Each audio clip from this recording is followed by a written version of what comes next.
인생을 살아가면서 어려운 일을 전혀 겪지 않는 사람은 아마 우리 가운데 한 사람도 없을 것입니다. 누구나 나름대로 괴로운 일, 어려운 일을 조금씩은 경험하면서 살아가기 마련입니다.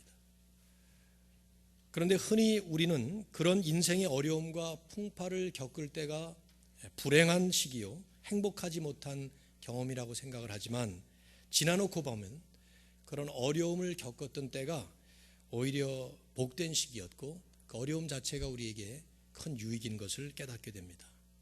인생의 연륜이 더 많이 쌓여가고 또 점점 더 우리 인생이 성숙하게 무르익어 갈수록 고난은 유익이고 고난 그 자체가 축복임을 고백할 수 있게 된다는 말입니다. 특별히 모든 것이 합력하여 선을 이룬다 하는 이 하나님의 말씀, 이 기독교적인 진리를 믿는 믿음을 가진 사람이라면 우리가 믿는 하나님은 하나님의 신비한 섭리 가운데에서 고통이나 고난조차도 우리에게 유익을 위해서 사용하고 계시고 또 그런 고통과 고난을 통해 인생을 풍요롭게 하고 하나님도 영광을 받으신다는 것을 우리는 인생을 살아가면서 종종 경험하게 되는 것입니다. 스코틀랜드의 시인이었던 조지 매서스는 이렇게 말을 했습니다. 역사의 위인들에게 한번 물어보시오. 가장 잊지 못할 인생의 풍요로운 자리가 어디였었는가고 그들은 분명히 대답할 것입니다. 내가 엎드렸던 인생의 차가운 바닥이었다라고. 아브라함에게 물어보시오. 모리아의 번제단을 가리킬 것입니다. 요셉에게 물어보십시오. 차가운 감옥을 가리킬 것입니다. 모세에게 물어보십시오. 생사의 고비를 넘긴 나일강을 가리킬 것입니다. 룻에게 물어보면 허리가 아프도록 이삭을 줍던 밭을 가리킬 것이며 다윗에게 물어본다면 그의 모든 노래들은 다 밤에 지어졌다고 말할 것이며 욥에게 물어본다면 하나님이 폭풍우 가운데서 응답하셨다고 대답할 것입니다. 베드로에게, 요한에게, 바울에게, 아니 예수님께 물어보십시오. 분명히 대답할 것입니다. 겟세마네 동산 차가운 땅바닥에서 왕권을 받았었노라고. 영성 깊은 초대교회 성도들은 이 진리를 알았던 것 같습니다. 머리가 아닌 몸으로 깨달았고 한 번의 사건으로가 아니라 평생의 삶으로 체험하면서 살았던 것 같습니다.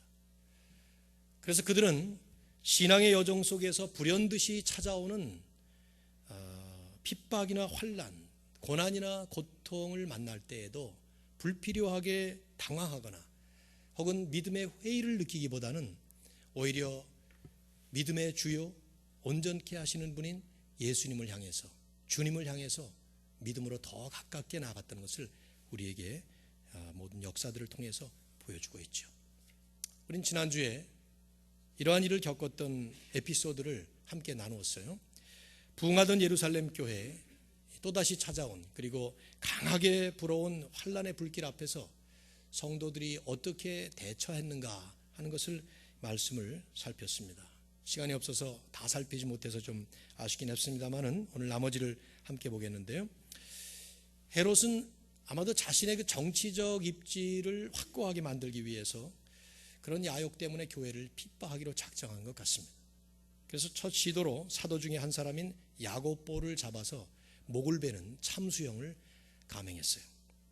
그런데 그것이 뜻밖의 많은 유대인들의 동조를 얻는 것을 보고 이번에는 베드로를 잡아서 죽이기로 했습니다. 근데 때마침 그때가 재판이나 이 처형하는 것이 유대 관습상 금지되어 있었던 무교절 기간이라서 죽일 수가 없었고 감옥에 그냥 투옥만 시켰어요. 나중에 처형하려고. 상당히 위급한 상황이었죠. 한 나라의 왕이 주도하는 이 공식적이고 본격적이고 합법적이고 노골적인 이런 게 협박, 핍박의 무서운 불길이 교회에 임하게 된 거예요. 이제 베드로가 죽게 되었고 그리고 나면 사도들이 아마도 차례차례로 죽을 것이고 그렇게 되면 교회는 한참 부흥의 꽃을 피우다가 문을 닫을지도 모르는 절대절명의 위급한 아주 절박한 해결책이 없는 그런 상황에 놓이게 되는 것입니다. 이제 오늘 우리가 본문을 보면 보겠지만은 성도들은 바로 이런 상황 앞에서 곳곳에 모여서 하나님께 매달리기 시작한 거예요. 성령의 감동으로 이제 이 사건을 기록한 누가는 이 장면을 우리에게 클로즈업을 시키고 있어요. 우리가 외웠던 그 말씀을 보면 마치 이중 카메라로 비치듯이 감옥 안과 감옥 밖을 동시에 비춰주면서 우리로 하여금 둘을 다 보게 만들고 있습니다. 베드로는 감옥에 갇혔고 교회는 그를 위하여 간절히 하나님께 기도하더라.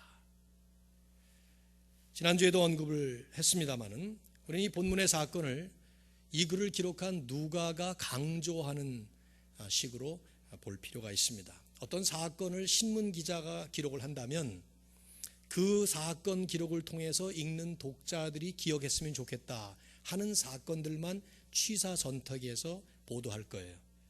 성경의 기자들은 그런 각도로 성경을 기록을 하죠. 그래서 많은 이야기들을 처음부터 끝까지 A부터 Z까지를 다 기록하는 것이 아니라 그 중에 특별히 강조하고 싶은 내용을 강조하면서 쓰는 것입니다. 그래서 복음서들이 다 틀리고 사도행전의 역사서가 그렇게 기록이 된 거죠. 그리고 또 누가가 강조하는 것이 무엇인가 하는 것을 볼 필요가 있는데요. 첫 번째로 주목할 모습은 감옥 안에 갇혀 있었던 베드로의 모습이에요. 여러분 6절을 보십시오. 헤롯이 잡아내려고 하는 그 전날 밤에 누가는 우리에게 그 긴박성을 보여주기 위해서 시간을 의미하는 단어들을 쓰고 있습니다. 1절에도 그때 하는 말을 썼고 이 6절에도 보면은 헤롯이 잡아내려고 하는 바로 그 전날 밤에 하는 표현을 쓴 거예요. 근데 그 바로 전날 밤인데 베드로는 어떤 모습을 보이는가 하면 베드로가 두 군인 틈에서 두 쇠사슬에 매여 누워 자는데 군인이 둘이 있고 쇠사슬이 둘이 묶였어요. 일종의 철통 같은 방비를 하고 있는 것을 보여주는 것이죠. 성경이 이야기체의 본문일 경우에, 스토리일 경우에 성경의 기자들은 중심 교훈은 아니지만 읽는 사람이 그냥 지나치면 안 되는 장면들을 때때로 상세하게 강조하면서 묘사합니다. 한 단어를 썼어도 그게 강조하는 거예요. 베드로가 자고 있었다 하는 사실을 강조합니다. 이거 쓸 필요 없는 말인데 쓰고 있는 거거든요. 뭐 잠을 자고 있었는지 성경을 암송하고 있었는지 상관이 없어요. 베드로가 이제 추록되는 게 더 중요하니까. 그러나 그렇지 않거든요. 누가가 지금 이 모습을 강조하는 거예요. 베드로가 잠을 자는데 우리 성경식으로 우리식으로 표현한다면 거기 괄호 열고 이 야구방망이 하나 이렇게 딱 쳐야 돼. 느낌표 이렇게 하나 쳐놓을 필요가 있어요. 잠을 자 이런 식의 표현이 여기 지금 들어있는 거죠. 감옥 안에서 평안한 잠을 자고 있는 사도 베드로의 모습을 부각시키는 것입니다. 생각해 보세요. 우리 중에는 집을 떠나 잠자리 바뀌면 잠 못 자는 사람들이 있습니다. 제 생각에는 정상이라고 생각해요. 아무리 고급 호텔을 들어가도 잠자리가 바뀌면은 아무래도 조금 뒤척거리게 마련이죠. 자기 습관이 있으니까. 그렇죠? 어떤 사람은 와이프 오른쪽에 자다가 왼쪽으로 옮겨도 잠을 못 잔대요. 상당히 민감한 거죠. 아니, 저는 안 그래요. 저를 바라보면서 그러지 마십시오. 저는 이해가 돼요. 그것이. 근데 하물며 지금 감옥 안에서 베드로가 지금 갇혀 있는데 잠을 자는 거예요. 내일이면 재판을 받고 처형되는 것입니다. 아니 그게 그냥 상상이 아니라 이미 동료인 야고보가 목을 베어서 참수형을 당했어요. 그런데 잠을 자고 있는 거예요. 그것도 아주 깊은 잠에 들었어요. 7절에 보면 천사가 나타날 때 광채가 비춰집니다. 여러분 소리에 민감한 사람이 있고 빛에 민감한 사람이 있고 그렇죠? 그렇죠? 빛이 팍 비치면 잠 못 자는 사람이 있어요. 그래서 커튼을 치고 또 커튼을 치고 저 얘기 아니에요. 그런 사람들이 있다 이 말이에요. 근데 환한 빛이 비치는데 베드로는 여전히 잠에서 깨질 않는 거예요. 결국 천사가 옆구리를 발로 걷어차서 깨워지는 뭐를 보여주는가 하면 깊이 잠들었다는 것입니다. 이게 무슨 뜻입니까? 그만큼 그에게는 평안이 있었다는 것입니다. 주님을 신뢰하는 믿음의 사람의 모습과 그런 사람들이 누리는 참 평강의 복을 성경이 누가가 성령의 감동으로 우리에게 보여주는 것입니다. 즉 믿음의 사람들은 죽음의 문턱에서조차도 평안하게 잠을 잘 수 있다는 겁니다. 세상이 파도처럼 나를 엄습해와도 핍박과 환난이 회오리 바람처럼 나를 휘몰아갈 때에도 눈앞에 전개되는 상황이 내가 도저히 해결할 수 없는 한계 상황으로 내 삶을 송두리째 뒤집어 엎는 그런 상황일 때에도 주님을 믿기 때문에, 하나님 때문에, 예수님 때문에 평안하게 끄떡없이 잠을 잘 수 있다고 하는 이 모습, 이게 신앙이고 이것이 믿음을 가진 사람들이 누리는 진정한 축복이에요. 이게 베드로만 그렇다면 베드로는 본래 그런 기질을 가진 사람이다 이렇게 얘기할 수 있겠지만, 성경을 보면 이곳저곳에서 신앙의 모범을 보인 사람들의 특징 가운데 하나가 평안이에요. 그 평안이 근거가 어디 있는가 하면 상황이 아니에요. 오히려 상황이 평안할 때는 유혹을 받는 장면들이 많습니다. 다윗 같은 사람이 그랬죠. 평안해서 더 이상 전쟁터에 나갈 필요가 없었을 때 그는 왕궁 위에서 거닐다가 요압만 보내놓고 자기는 낮잠을 자다가 어느 장면 하나에 넘어지고 마는 장면이 나오죠. 오히려 다윗은 믿음의 사람으로 살아갈 때 상황이 정말 회오리 바람처럼 소용돌이처럼 몰아가는 상황 속에 평안하게 잠을 잔다는 얘기를 시편에 수도 없이 해요. 대표적으로 시편 3편을 보면 내가 누워 자고 깨었으니 여호와께서 나를 붙드심이로다. 어떻게 내가 누워 자고 깨는 이런 평안한 잠을 잘 수가 있었느냐? 하나님이 나를 붙드셨기 때문이다. 천만인이 나를 애워싸 진친다 하여도 나는 두려워하지 아니하리로다. 10,000,000명이 나를 둘러싸서 죽이려고 해도 그 안에서 평안에 잠을 잔다는 거예요. 하나님 때문에.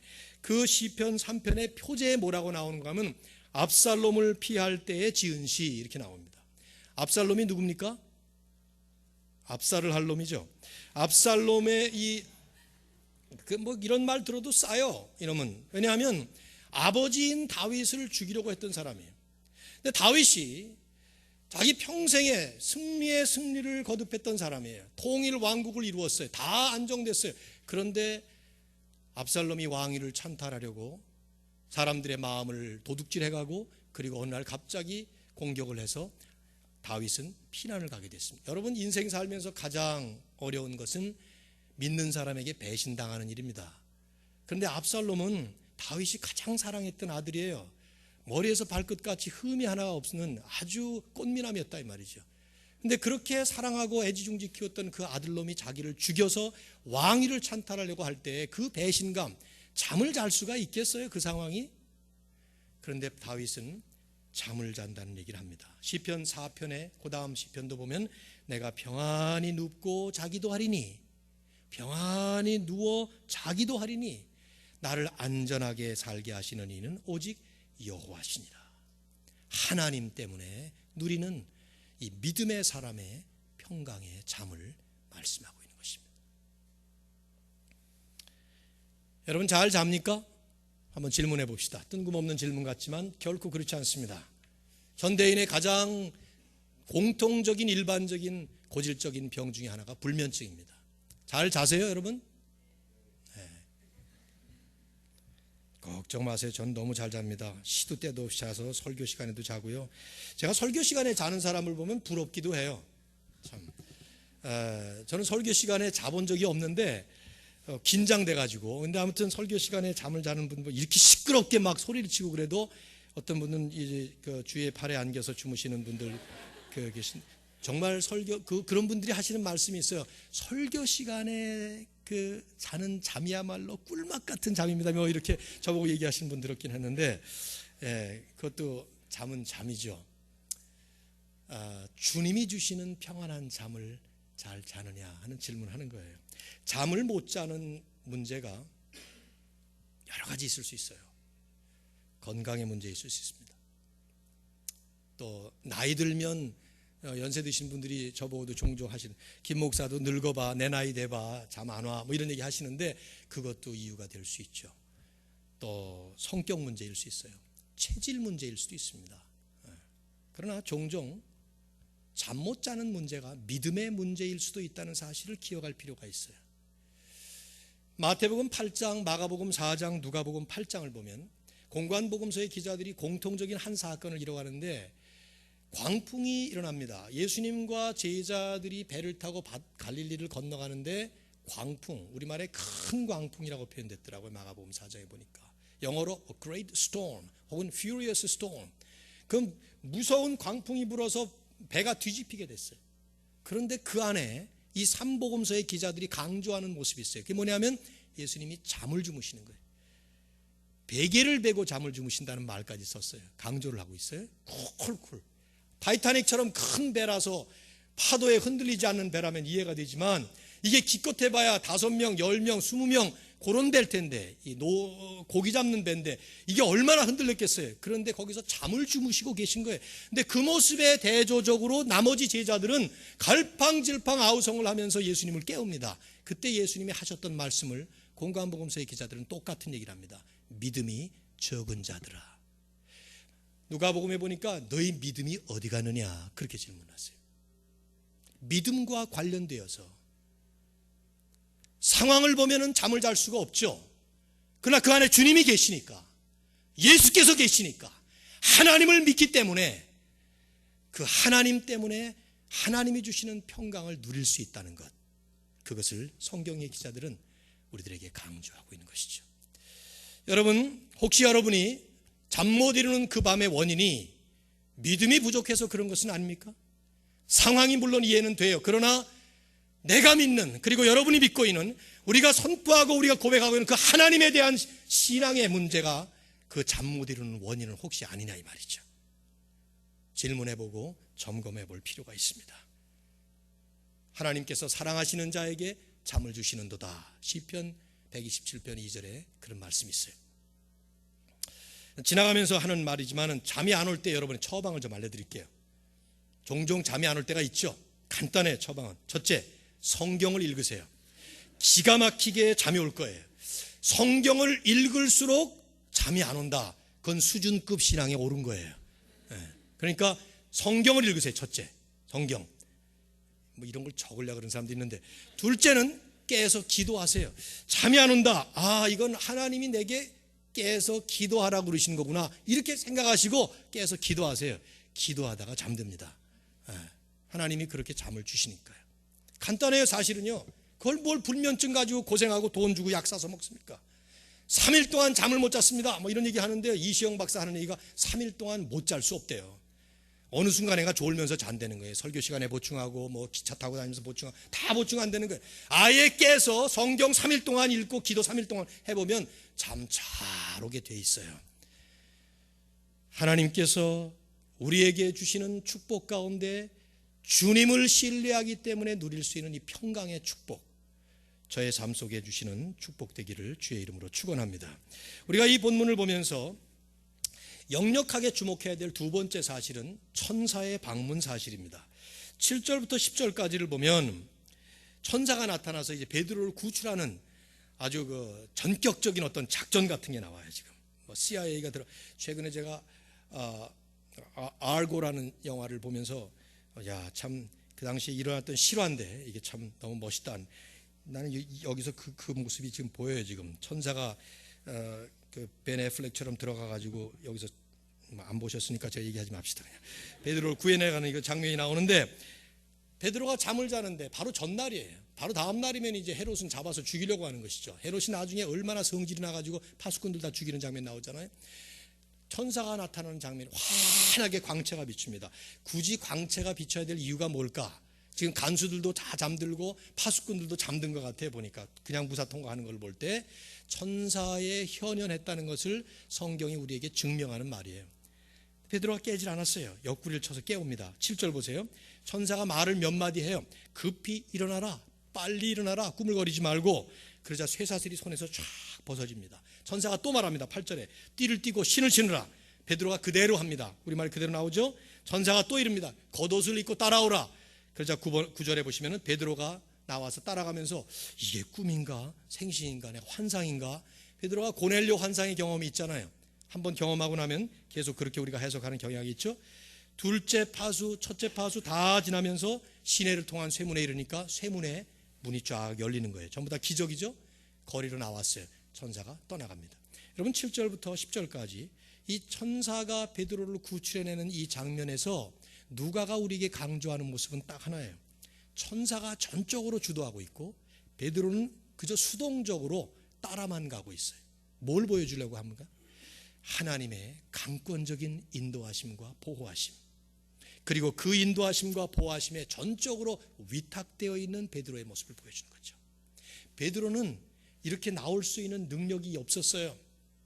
아무리 기도한다고 해서 쇠사슬이 풀리는 것도 아니고 쇠문이 열리는 것도 아닌데 하나님이 강권적으로 역사하시고 간섭하시고 개입하셔서 베드로를 이끌어내시고 베드로는 마치 무엇에 홀린 사람처럼 그냥 수동적으로 끌려 나오고 있는 것처럼 그렇게 보여주고 있죠. 우리에게 보여주는 두 번째 중요한 부분이에요. 하나님은 우리를 그렇게 인도하고 계시는 분이십니다. 성경을 보면 그 사실을 많이 강조하죠. 그래서 걱정하지 말고 염려하지 말라는 얘기를 수도 없이 하죠. 우리의 머리털 하나 빠지는 것이 하나님이 허락하지 않으면 안 된다는 거예요. 참새 한 마리가 땅에 떨어지는 것이 하나님이 허락하지 않으면 안 된다는 거예요. 세상이 과학적인 이치에 의해서 돌아가는 것 같죠? 그렇지 않다는 것입니다. 하나님이 한 번 딱 튀기시면 동쪽에서 해가 안 떠오를 수 있어요. 그런데 하나님이 매일매일 해를 뜨게 하시고 달이 뜨게 하시고 공기를 진동하게 하시고 우리가 사는 모든 삶의 형편들을 다스릴 뿐만 아니라 그 가운데 하루하루 순간순간을 사는 우리의 모든 삶의 걸음걸이를 하나님께서 불꽃 같은 눈으로 지키시면서 지금 이렇게 베드로를 인도하신 것처럼 그렇게 인도하신다는 것입니다. 그러니까 우리 보고 뭐라고 말하는 거예요? 잘난 척하지 말라는 것입니다. 저나 여러분 보고 성경이 하는 말씀은 잘난 척하지 말아라. 내가 도와주고 있고 내가 이끌고 있는 것이니라. 그 얘기하는 거예요. 저는 지난주에도 금요일 날 우리 아기가 하나 태어날 때 밖에서 조마조마 기다렸는데 나중에 낳고 나서 내려보니까 나오는데 아기가 탯줄이 목에 감겼었대요. 근데 탯줄이 목에 감기면 잘못하면 위험하다면서요. 그 의사가 잘 풀고 그다음에 또 뭐 이렇게 뭐 그 출산하는 과정을 의사가 인도하는 대로 이렇게 했다 그러는 그 생명이지만 아무런 힘없는 그 아이를 의사가 그렇게 또 엄마가 태어나자마자 이제 그때부터 시작해서 전혀 모르고 의식조차 없는 것 같은 그 아이를 돌보는 그런 모습을 옆에서 지켜볼 때 우리가 다 그 모습이에요. 신생아반도 못한 하나님이 요만큼만 뒤틀어 버리면 아무것도 못할 것이 바로 우리들인데 우리는 기고만장해서 살 때가 얼마나 많고 교만하게 살 때가 얼마나 많냐 이 말이죠.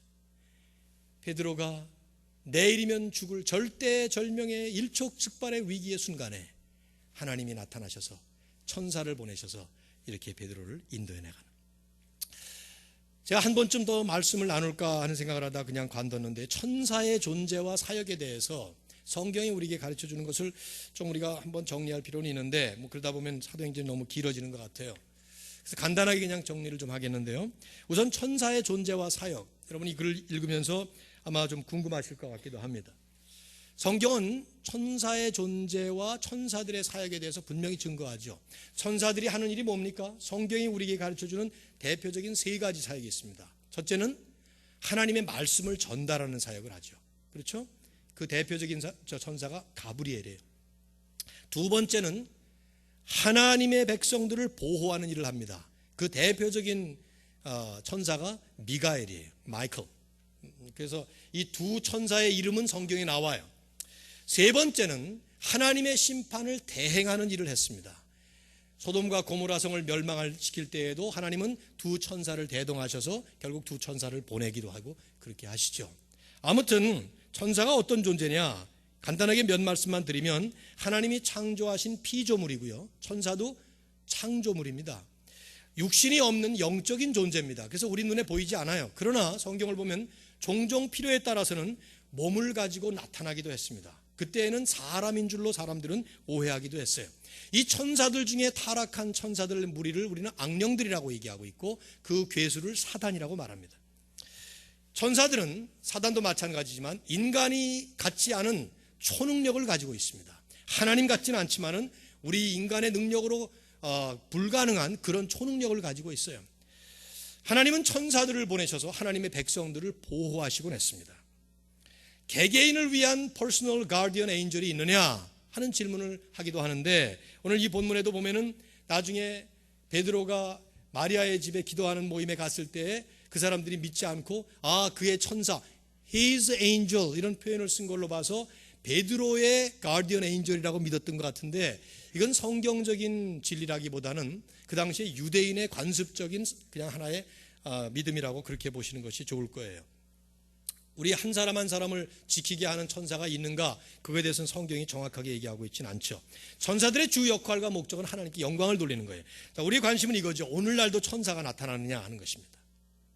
여러분 가운데에도 천사를 봤다는 사람도 있고 또 그거는 헛개비를 본 거라고 또 얘기하는 사람도 있고 그런데 성경을 보면 천사들이 구약 성경이나 초대교회 때에 많이 나타난 것 같지만 천사들이 나타났던 것 자체가 그렇게 많이 나타난 건 아니에요. 특별한 때에 특별한 목적으로 특별한 활동을 위해서 나타났죠. 오히려 보면은 구약시대에도 한 번도 천사가 안 나타났던 사람들도 많아요. 요셉이라든가 다윗이라든가 이런 사람들은 천사는 둘째치고 이적조차도 경험해 본 적이 없죠. 그러니까 이런 모든 것들은 다 특별한 일종의 스페셜 레벨레이션이라고 볼 수 있는데 그렇기 때문에 성경이 계시의 수단으로 완성이 됐고 성령께서 우리에게 이제는 찾아오신 뒤에는 모든 종류의 직접 계시 수단은 이젠 더 이상 필요 없게 되었다고 볼 수가 있습니다. 그런 면에서는 천사들이 하나님의 말씀을 증거하기 위해서 우리에게 나타날 필요는 이제 없어진 것이죠. 그러나 성경을 보면서 천사가 더 이상 활동하고 있지 않다라고 말하기는 어려운 부분들이 많이 있어요. 여전히 천사는 구약 때 초대교회 시대처럼 하나님께서 역사하시면은 얼마든지 나타날 수 있고 또 그렇게 하시고 있다고 우리는 볼 필요가 있습니다.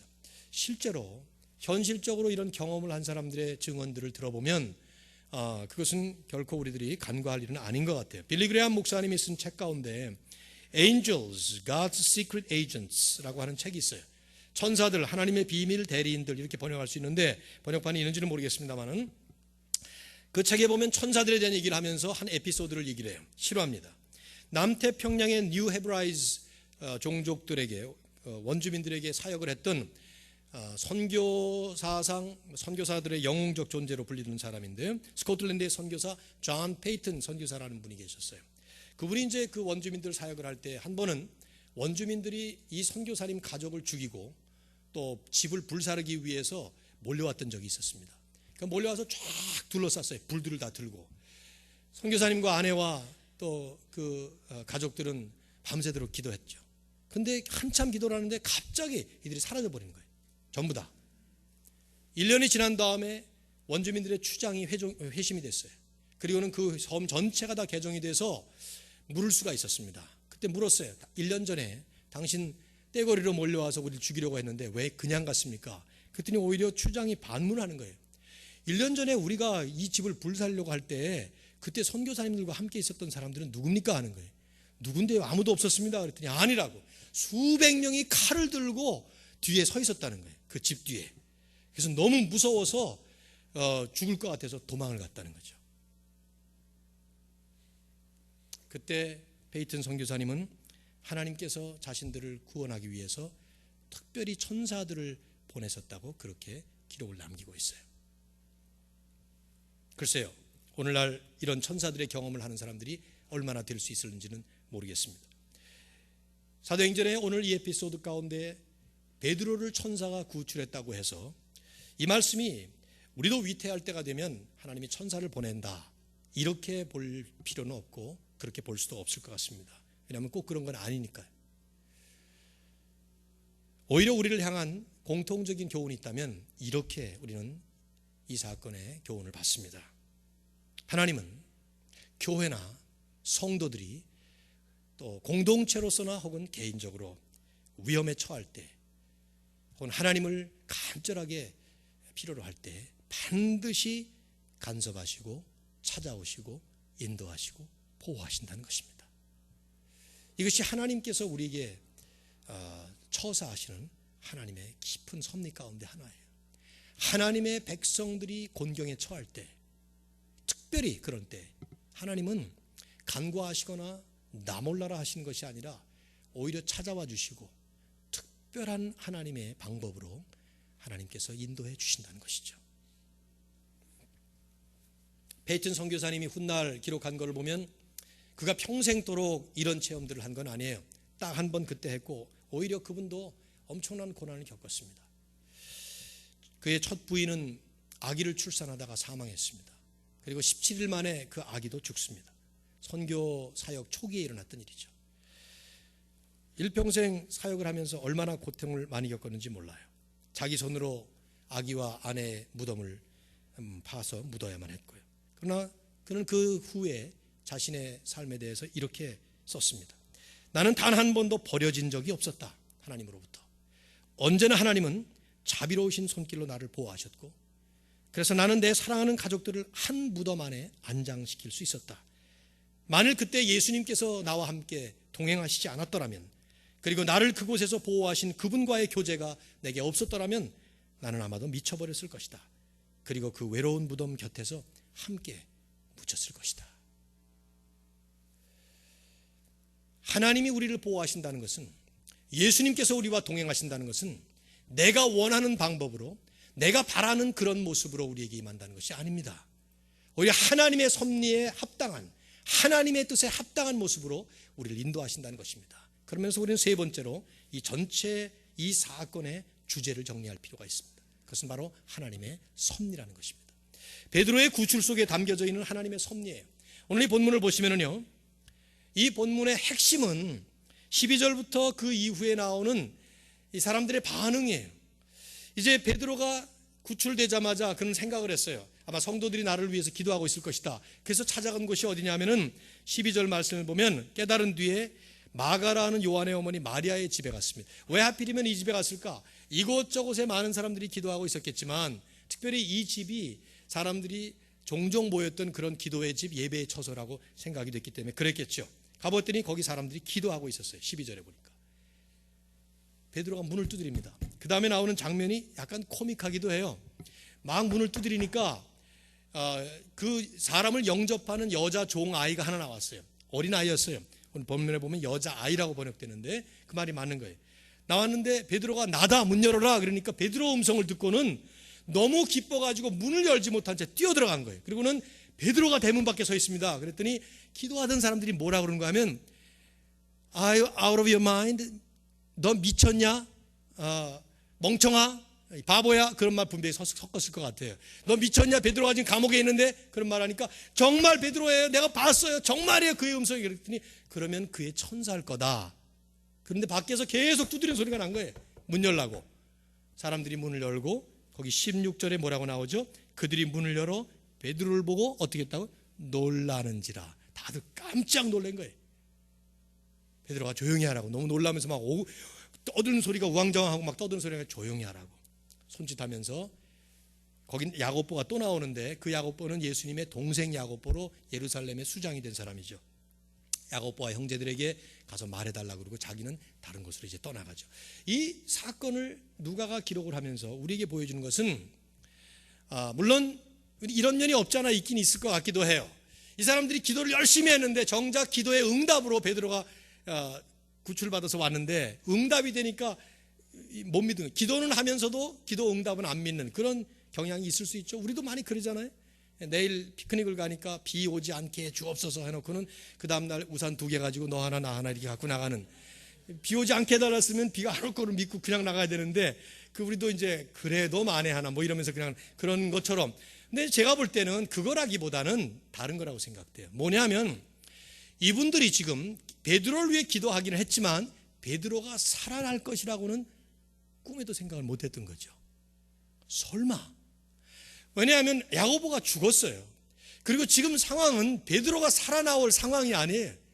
아니 왕이 엄명을 내려서 베드로가 잡혔고 이제 내일이면 죽을 텐데 베드로 끝난 거죠. 오히려 이분들이 모여서 기도했을 법한 기도의 제목은 사도행전 4장 27절과 28절에 나오는 것처럼 저들의 위협함을 하감하여 주옵시고 종들로 하여금 담대히 복음을 전하게 하옵시며 계속해서 우리들의 손으로 표적과 기사가 일어나 예수 그리스도가 증거되게 하옵소서 하는 기도를 했을 거예요. 그게 초대교회의 공통적인 기도였으니까. 이들은 어려움에 처했다고 어려움 없애달라고 기도만 한 것은 아닙니다.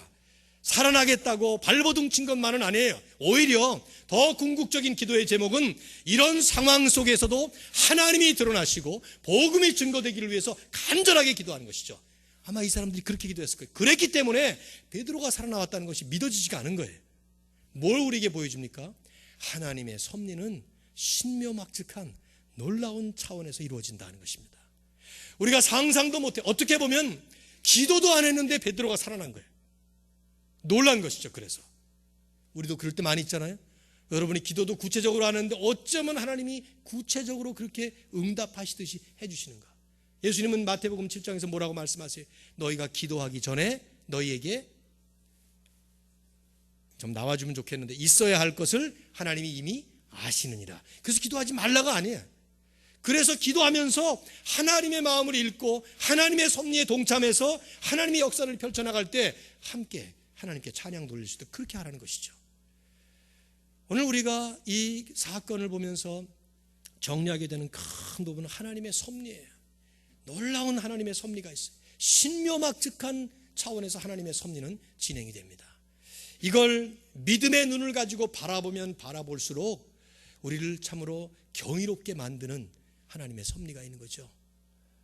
우리가 자주 얘기하지만 우리가 천국에 가면 하나님께서 우리의 살아온 모든 여정을 고성능 비디오 테이프에 담아가지고 쫙 보여주실 텐데, 물론 끔찍하기도 해요. 그 가운데 내가 잘못한 거, 마음으로 먹은 죄들 다 보여주기도 하지만 제가 생각할 때는 끔찍하지 않고 오히려 천국을 갔다면 계속 깜짝깜짝 놀랄 거예요. 아니 저 때 하나님이 저렇게 역사하셔서 내가 저 때 941생 나는 아무것도 몰랐지. 아무것도. 앞에서 음주운전자가 막 오는데 깜빡 졸고 있는데 내가 가고 있는데 나는 아무것도 모르고 가고 있는데 중앙선을 넘어서 건너오려고 하는데 하나님께서 깨워주셔가지고 똑바로 운전하게 하신 거 나는 몰라요. 여러분도 몰라요.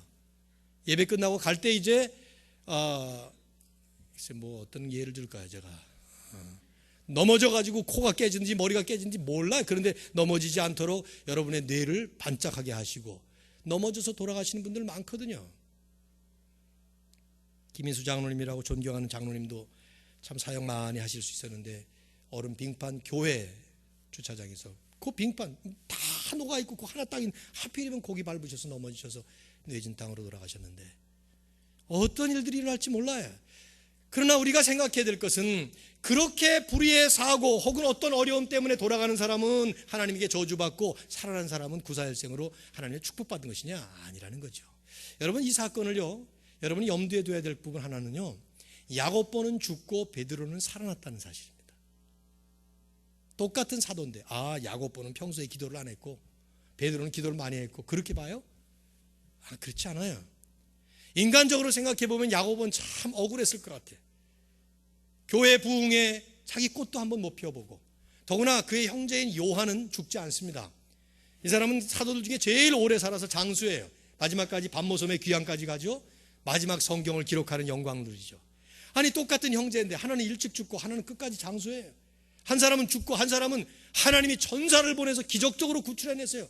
아니 누구는 구해주시고 누구는 죽고 말이지. 근데 이것이 다 하나님의 섭리라는 것이죠. 어떤 사람은 죽는 것이 하나님의 섭리예요. 어떤 사람은 사는 것이 하나님의 섭리입니다. 지난 7월 6일에도 아시아나 항공기 샌프란시스코의 그 불시착에서 307명의 승객들 가운데 3명이 죽었다죠. 모르겠어요. 그 뒤에 또 죽은 사람이 있는지 모르겠습니다. 그럼 그 3명은 평소에 죄를 많이 지어서 죽고 학생들까지 있었는데 중국 학생들. 나머지 304명은 기도 많이 해서 살아났습니까? 아닙니다.